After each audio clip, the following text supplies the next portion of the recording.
uradni obisk. Poštovani gospodine ministre, dragi Milošu, danas smo završili razgovore sa delegacijom Ministarstva odbrane Republike Srbije.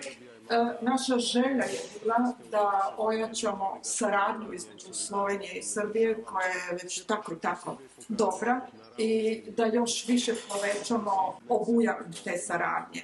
Slovenija i Srbija imaju jako dobre bilateralne odnose i značenje dobre saradnje i solidarnosti između država posebno se pokazuju onda kada dolazi do nekih prirodnih ili drugih nesreća.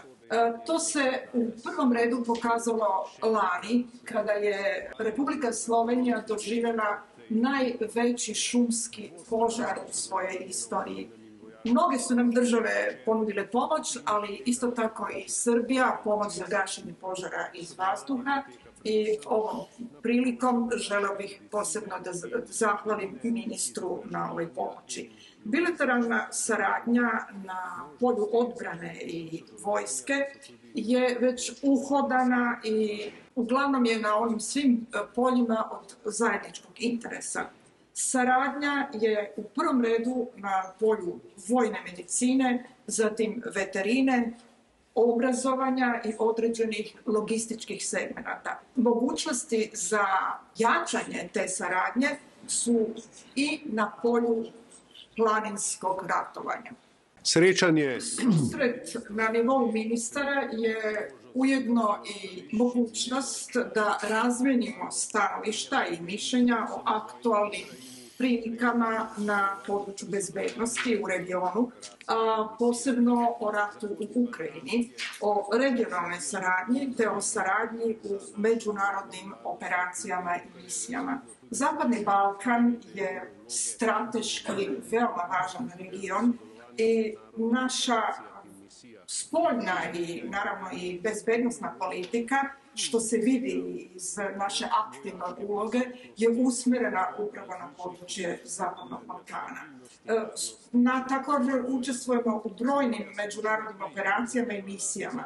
Slovenija ima u ovom regionu aktivnu ulogu i ona ide od naše vojne prisutnosti pa preko različitih oblika poticanja stabilnosti, bezbednosti i razvoja.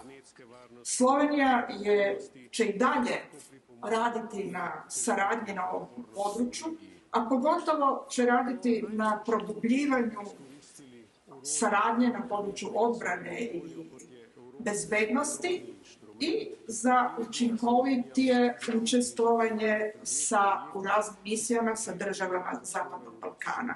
Naša prioritetna uloga je pritome usmjerena u rješavanje zajedničkih izazova kao što su hibridne prijetnje, kibernetska bezbednost i vojna mobilnost, što može da pridonese jačanju odgovornosti u regionu.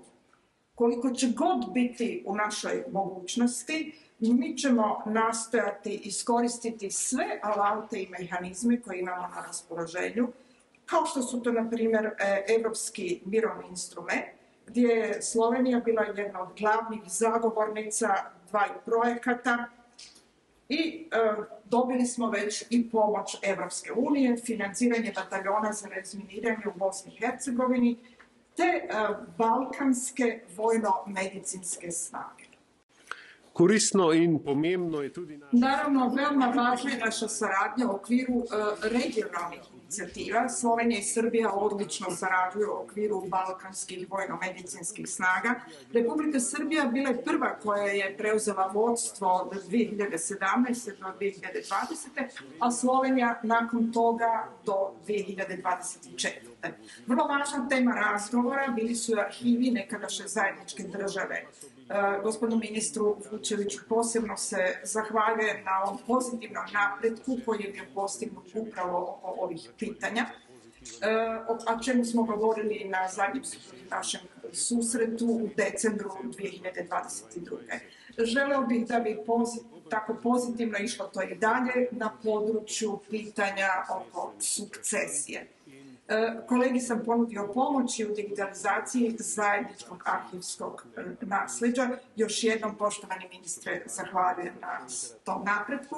A nakon toga na radnom ručku mi ćemo nastaviti naše razgovore u vezi sa reformom odbrane, zatim u vezi sa modernizacijom vojske, jer to danas od nas traže geostrateške i geopolitičke promjene. Ministra Vučevića upoznat ću sa promjenama dugoročnog programa razvoja i opreme slovenačke vojske do 2040. godine, da ćemo postepeno da sve više ulažemo u opremanje naše vojske.